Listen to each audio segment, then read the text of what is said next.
Hello horror hounds, welcome back to the films that scared me. We've already talked about Ring and Psycho, and for this instalment it's the turn of The Exorcist III. But before we get on to part 3, I have to talk a little bit about The Exorcist.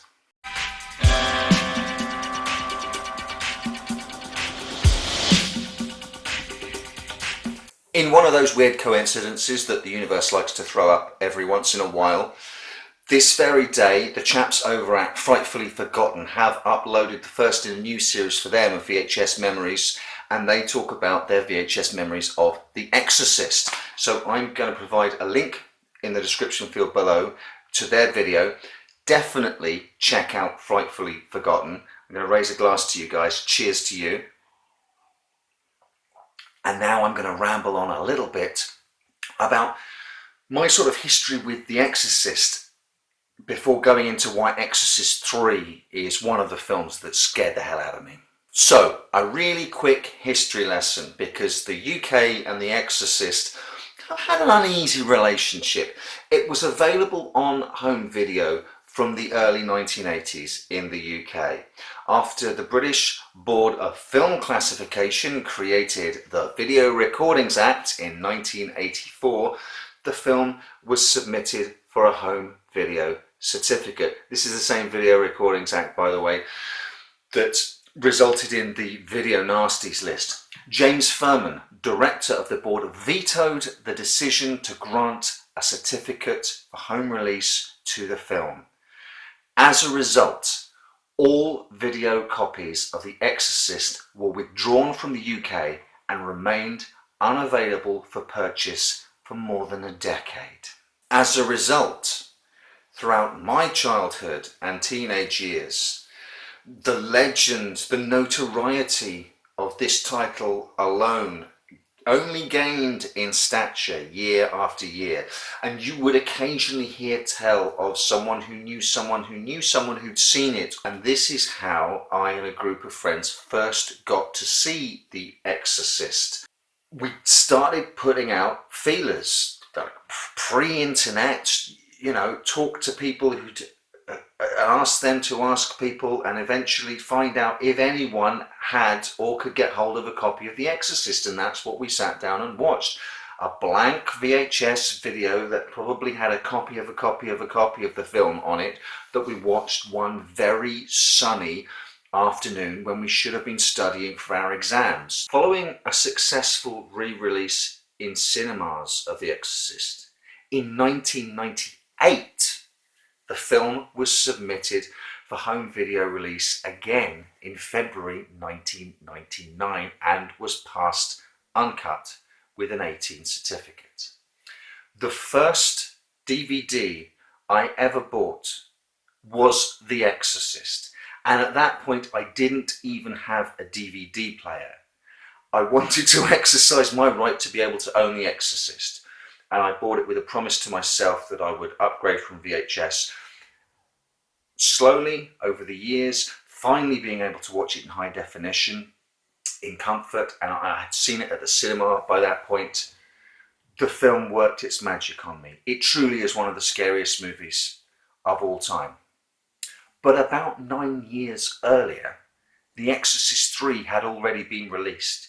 It was my first opportunity to watch any Exorcist-related material at the cinema. Now you can bet your ass I had already read The Exorcist. One of the great things about going into a bookshop and buying books is that there are no certifications, there are no age restrictions on them. So the BBFC had ensured that I couldn't watch the film of The Exorcist. But god damn it, I could go and buy a copy of William Peter Blatty's novel and read it cover to cover so many times. Before Exorcist III came out, I discovered in a local bookshop called Regal Books for £1.10, the greatest bookshop I'll ever know in my entire life, that there was a sequel novel, a sequel to The Exorcist. Pre-internet, being able to find out about any of this kind of stuff, I actually stumbled across this in the horror section of Regal Books, an absolutely fantastic bookstore where you could part exchange books that you'd bought from them. If I hadn't have wanted to have kept Legion, I could have returned it because it had the Regal stamp inside and part exchanged it. Basically got some money off another title that I wanted to take home. At the back of the shop in the horror section that I first learned that there was anything even remotely spinning off from The Exorcist, from the novel or the movie, I consumed, devoured this book. It blew my mind. Honestly, if you are fans of the films, these two books are sensational. It's a whole completely different other experience. William Kinderman is very much more front and centre in The Exorcist, making Legion feel like a much more natural sequel to the novel than it perhaps does to the film. So 1990 rolled around, I was 15, and the television was being blitzed with a marketing campaign for Exorcist III. There were little featurettes and stuff on MTV. I remember the trailers were all over the place. I'd recorded something on MTV. I think it might have been part of the Guns N' Roses tour that year, the Use Your Illusion tour, and in one of the ad breaks, the trailer for Exorcist III had played. I just rewound the VHS, wore it out, watching the Exorcist III trailer over and over and over again. You can bet your ass I was front row centre to go and see Exorcist III. I was 15. I wasn't old enough, but God damn it, I handed my money over. I wanted to see this, and it started, and there was the slowly roaming camera down the street and that demonic sub-bass growl, and Jason Miller, I have dreams of a rose and falling down a long flight of stairs, and I just fell once more into this world of fear and faith, confusion, dread, questions, violence, death, horror, good men and demons. One of the absolute best things about The Exorcist, and it's a heritage that's held over from the original movie, is that absolutely everyone in it commits. They take the material seriously, and it's presented seriously. And when it's presented as seriously as it is here, you can buy into this world of angels and demons, God, the devil, and us in the middle of this supernatural cosmic chessboard being moved around in a game whose dimensions we can't even begin to comprehend. I was raised Catholic. I'm an atheist now, but at the time all of these trappings of faith and doubt and these forces that to me, because of my upbringing, seemed all too real, just seemed to hit so many buttons. As I got older and moved away from the church, I found much more existential horror in Damien Karras's Crisis of Faith in the first film. It wasn't any more about the whiz-bang special effects and profanities coming from the mouth of a child. The existential chasm that Karras is looking down is a thing of true cosmic horror. But before I came to make friends with that aspect of the original, I just soaked up everything about Exorcist III. It's not a perfect movie, and people who know about the making of the movie know that Blatty was forced to make some concessions, especially about the end of the movie. I know that there has been a fantastic Blu-ray release in the US with, as close as we will possibly ever get to it, a director's cut, Legion, that isn't available in the UK. Which means that I either have to hold out for that to be made available, or I try and obtain it on the internet. But trust me when I say that if I had the opportunity to buy it, I would buy it. This film sits on George C. Scott's shoulders solidly. The man carries the film. He is a workhorse.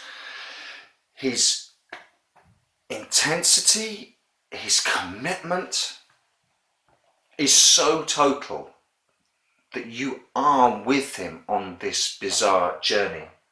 And his opposite number, opposing him, Brad Dourif, probably, I will have seen Child's Play previous to this, I would imagine. This is the movie that really put Brad Dourif on the map for me. And yes, Exorcist III is rightly hailed for that jump scare, which is not just a jump scare.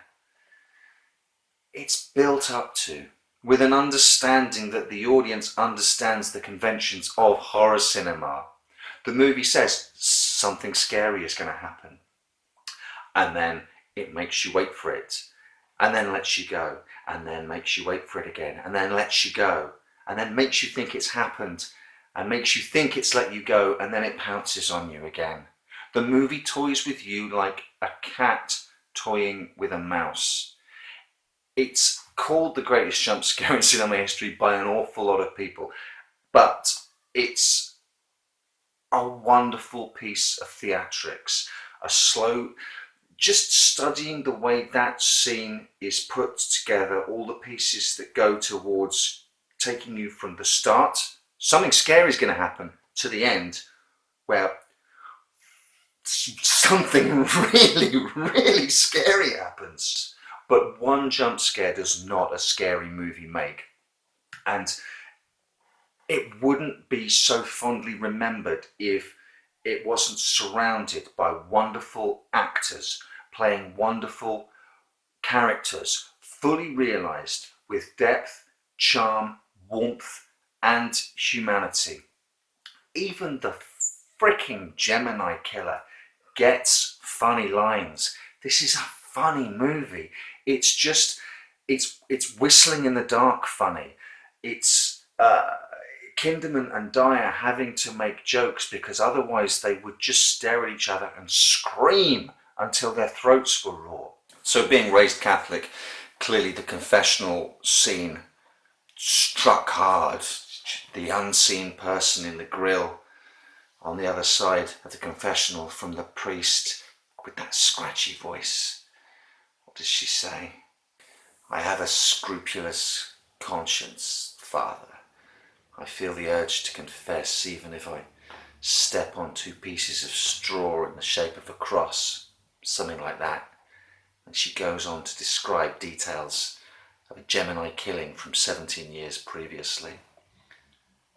Another thing the film does wonderfully is it sets up an existential murder mystery. It is a detective story at its heart, as is a large portion of the novel of The Exorcist. It's a detective story with Kinderman trying to piece it together.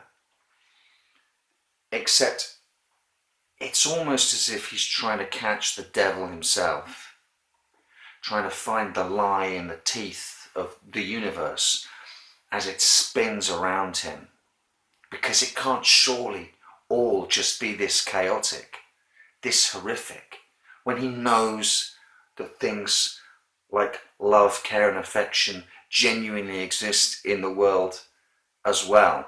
In my A to Z of horror series, I've just recently talked about The Mothman Prophecies, which is a film that in its own way did really creep me out. The middle section, really, the first time I saw it, got under my skin and gave me the heebie-jeebies. That is a film that asks these big universe-spanning questions, just like Exorcist III does. I think Exorcist III resolves that much more successfully than The Mothman Prophecies does, and it doesn't let you off the hook. What it does leave you with, at least in the theatrical cut, is Bill Kinderman forced to shoot his very best friend, who he thought had died 17 years ago, in the head.